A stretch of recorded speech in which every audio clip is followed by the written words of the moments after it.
Good morning, everybody. Welcome to today's Keeper Chat. Today we're talking about snakes, but pythons in particular. We've got two species that you're looking at right now. The one up close by the window is the Timor python. And then in the exhibit, under the log, is the reticulated python. So they are much different in size. The Timor is full grown. He's not going to get a whole lot bigger than he is right now. He's about 8 feet or so.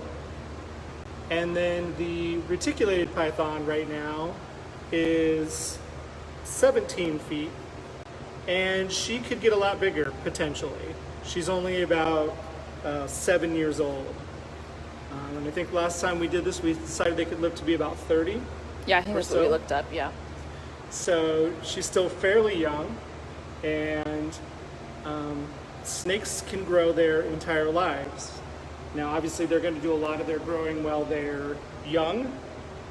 They're going to grow a foot or two a year for their first couple of years, and then when they get to maybe about 10 or 11, they're going to grow a lot slower. They're not going to grow as fast. So Timor, he's about 11. He's about as big as he's going to get. Can you spell Timor? Timor.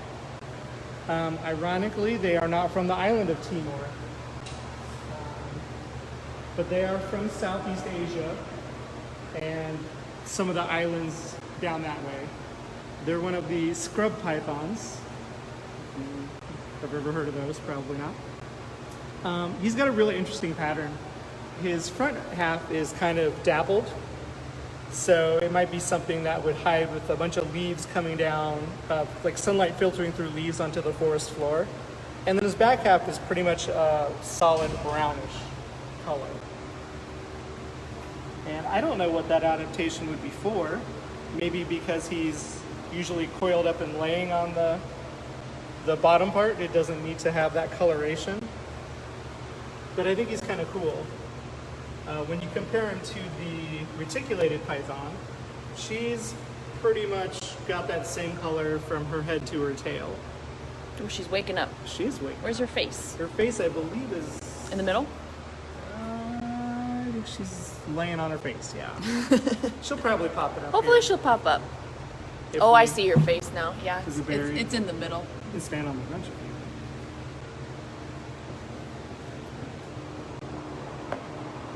There. I don't know if you guys can see her face in the middle now.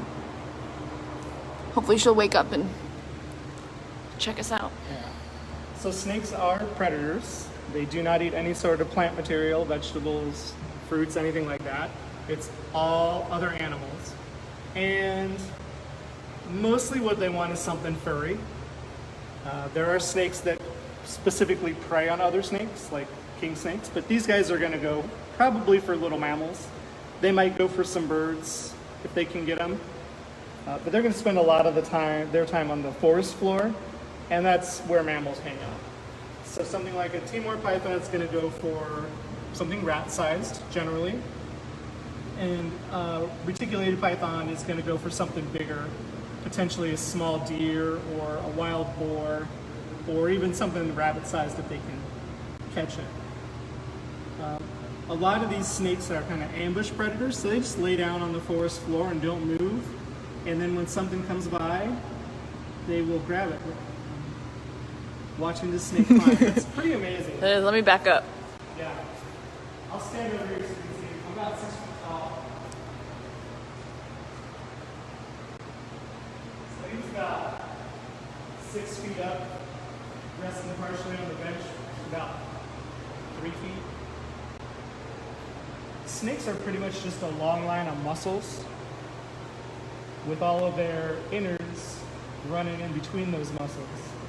So when a snake coils around something or when it uses those muscles to extend, it's just a show of force. And as you can see, they don't need a whole lot of room to hang on to stuff. You can sometimes see a smaller snake climbing a brick wall because it can get between the bricks in that in the stuff between the bricks and use that to hold its body up. Rebecca's granddaughter is asking what the snake is sniffing. We don't know what it's sniffing. It's not usually out in the hallway here, so there's all sorts of different things going on. Right. This is one of those enrichments that we can't do when we have guests in here. Not with this. Not terribly easily. Not easily. Not with this guy. Yeah, so you'll see the tongue coming out, and back up. So the tongue it's not really sniffing the air for smells necessarily. It's detecting chemicals and pheromones. Sorry. We've had several people say this is like a Harry Potter movie. It's similar, yeah. The good news is our glass is pretty solid. Right. It's pretty solid glass. You're not getting I have guests in here that I see quite a bit. They'll come in here and they're nervous coming in here near the reticulated python. And my answer to that is usually, unless you're Harry Potter, you have nothing to worry about. Yeah, there's a lot of people that are afraid of snakes and they don't like snakes. And I mean, obviously people have irrational fears of different things, phobias, if you will. And they just can't stand to see something without it scaring them. Whoop. Sorry. I scared him. But when you're at the zoo, we're never going to put you guys in danger. Right. You never have to worry about the snakes getting out, or it shocks me how many people. Anthony gave you a thumbs up for that. Good.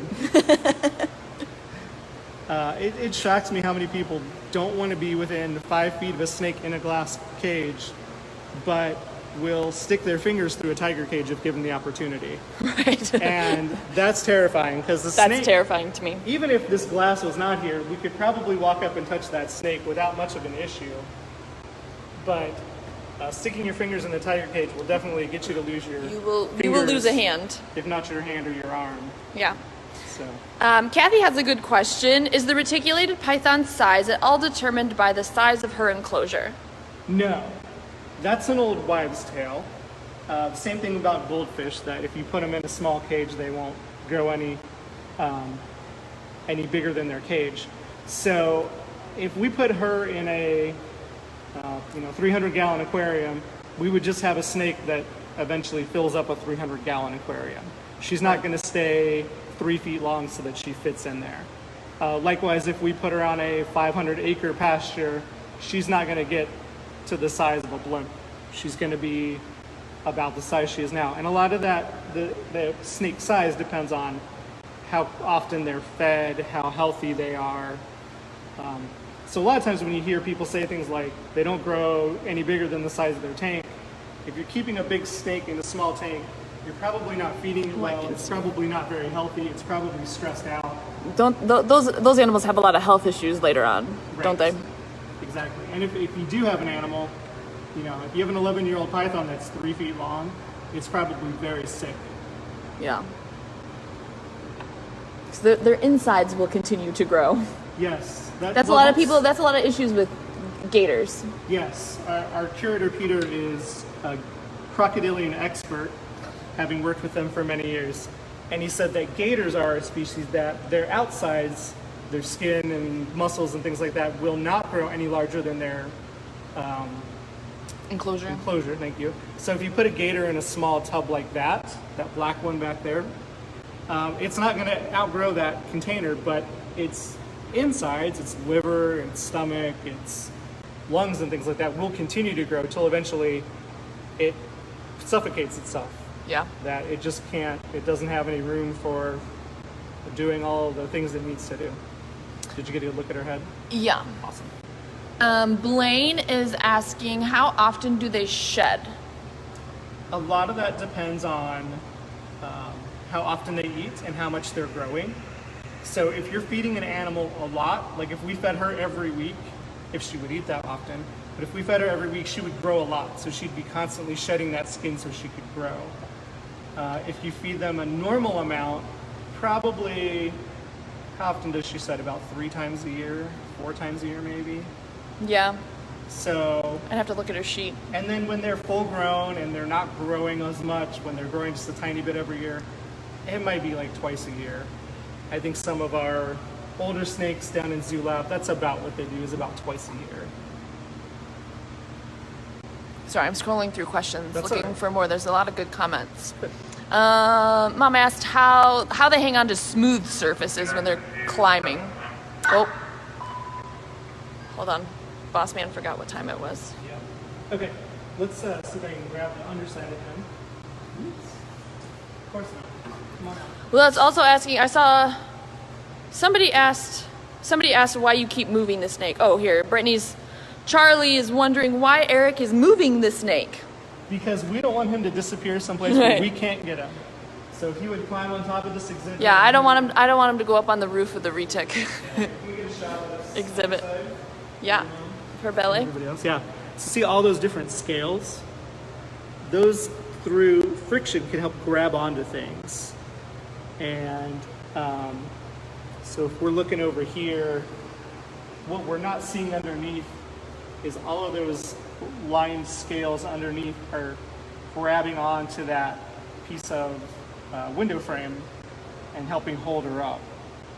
So that's how you can get it. Like a small snake could climb up a brick wall by hooking those scales against the bricks and against the grout. But a big snake's not going to be able to climb a brick wall because it's not going to be able to grip. use friction to pull itself up like that. Blaine says Dudley had it coming. Hey, Harry Potter reference. He had a lot more coming. He had a lot more coming. Brittany's daughter April says she loves the snakes. Good. She walks right up to them. Snakes, snakes are like any other wild animal. Rabbits, squirrels, raccoons, they don't want to be touched if they're wild.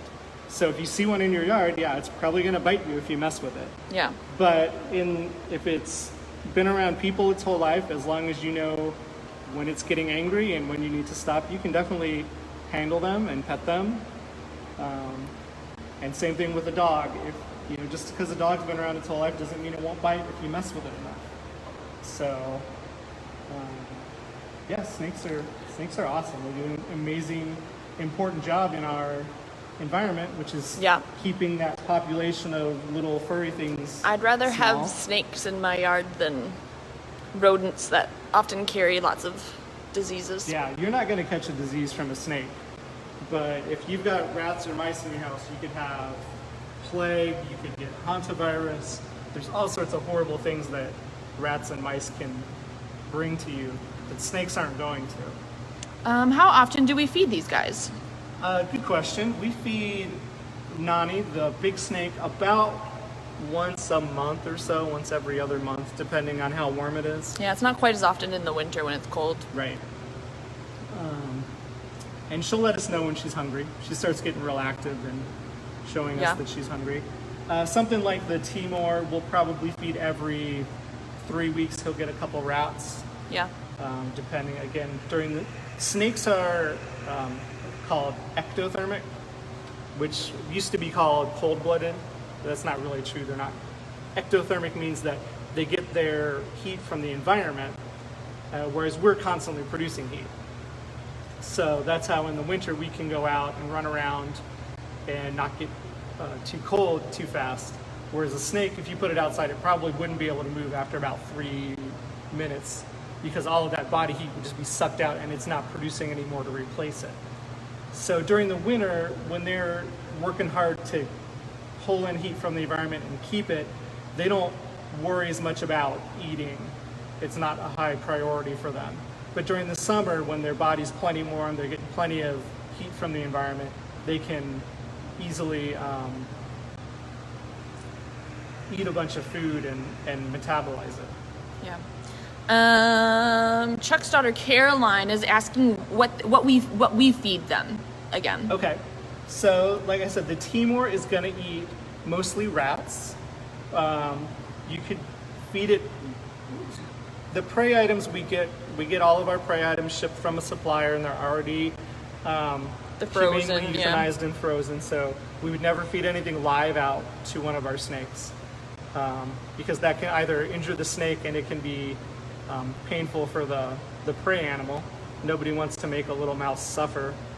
And then the prey items can eat the Right, if the snake doesn't eat it right away. Snakes don't have a lot of pain receptors, so if it's not paying attention, a rat or a mouse or something could eat part of the snake without the snake even doing anything about it because they don't know what's going on. And then the retic, we feed her Rabbits. Yeah, Yes. like big 15-pound rabbits. Right. So She gets like 3 of them in 3 time. or 4 of them. So she's getting about 50 pounds at a feeding. But again, that's once a month, once every other month. How heavy is that pretty snake? Which one? I think they're both pretty. Did I write down their weights? Yes, I did. So Nani, the big one, The retic. is 84 kilograms, which is about 120. No, 100 and 2.2 pounds per kilo. Yeah, 100, almost 200. yeah, almost She's 200. almost I think she was like 200 180-ish. And then the Timor is only 6.5 kilos, so that's 18 or so pounds. Yeah, probably almost 20. And remember, that's mostly muscle. So when you've got a big snake like that reticulated python, that's almost 200 pounds. That's 200 pounds of muscle that can wrap around. How many of us were there when we took her out for her vet exam a couple months ago? Goodness. It was, I think, all of the full-time keepers, like 3 of our part-time keepers, and then like 3 or 4 vet students. So we probably had about 10, 15 Yeah, people. all holding her in a straight line so that our vet and our vet resident could get a good look at her. Yeah, we had to... Anthony's doing math for us. Thanks, He's our numbers guy. Thanks, yeah, he's our numbers guy. He's in charge of numbers here. I don't do numbers.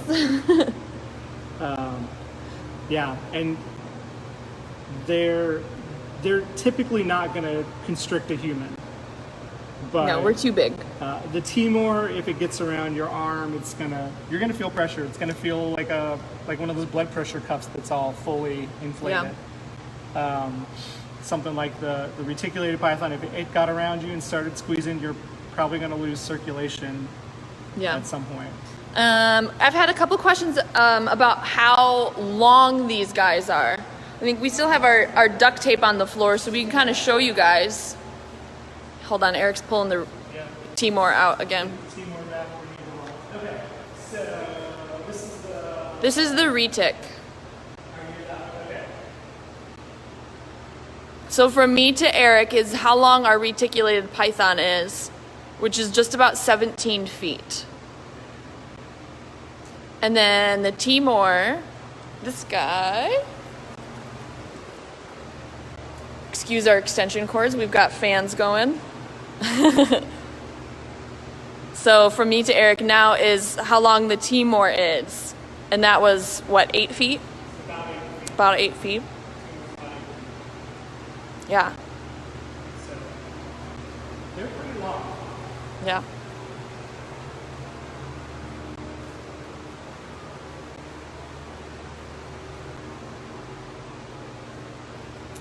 And like we said earlier, the Timor is as big as he's gonna get, really. Right. He's not. But the retic she's still kind of young, so she may, she'll grow a little bit more. I think the world. Let's see if I can get a good view of her face now that The world record retic There's her is face. Oh, she looks kind of opaque. She might shed soon. 31. Is that right? That sounds right. So she's. I don't know if we'll ever get her that big. A lot of times it's not healthy to get a snake that big. Right. So. I just said opaque. Can you explain that? Because I was looking at her eyeball. We talked about snakes shedding their skin. Oops. And what they do before they shed is that skin starts to loosen up and get ready to come off. So we have all these skin cells all over our body, and we're constantly losing them. They're constantly coming off. And usually we don't notice it unless we've got a sunburn, and then we'll have a whole bunch die at once and it'll peel off in a layer. But for a snake, all of those scales on the outside are gonna come off, not individually, but all in one big sheet. So before that sheet comes off, it has to kind of start to die and loosen so that it can come off and that new skin can start to grow underneath. And there's a couple different terms for it. Some people say in the blue, we say opaque here at the zoo. And that means that the body, the scales start to get opaque, they start to get cloudy. And the best way to notice that is usually on their eyes, because their eyes will get cloudy. And you can tell that they are getting ready to shed in a week or two generally. So that's what we mean when we say it's getting opaque. Yeah. So she'll probably shed here in the next couple weeks. Yes. And most snakes, when they shed, they also go to the bathroom at the same time. Yeah. So if you've got a snake and you're only feeding it once a month, it's going to go to the bathroom maybe a couple times a month. It's not gonna. It doesn't go constantly like another animal would, which makes them generally easy to care for. You're not constantly picking up after them. I think goats are the exact opposite. Goats are always going to the bathroom constantly. Right. So you're always cleaning up after goats. But it doesn't mean when the snake goes to the bathroom, it's pretty massive. When she sheds, she makes, I say her exhibit becomes a hot mess.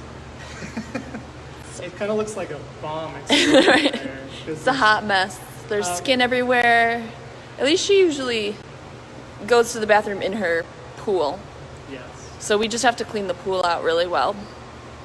What you aim for with the snake is to get the whole skin to like just peel off in one big tube. So just like taking off a nylon stocking, just inside out, the skin will just come off that way. But if it's not humid enough, or if the skin's fairly damaged, sometimes you just get sheets and sheets of skin at one time. So if it doesn't come off in one big piece, a lot of times there's just little pieces of it everywhere.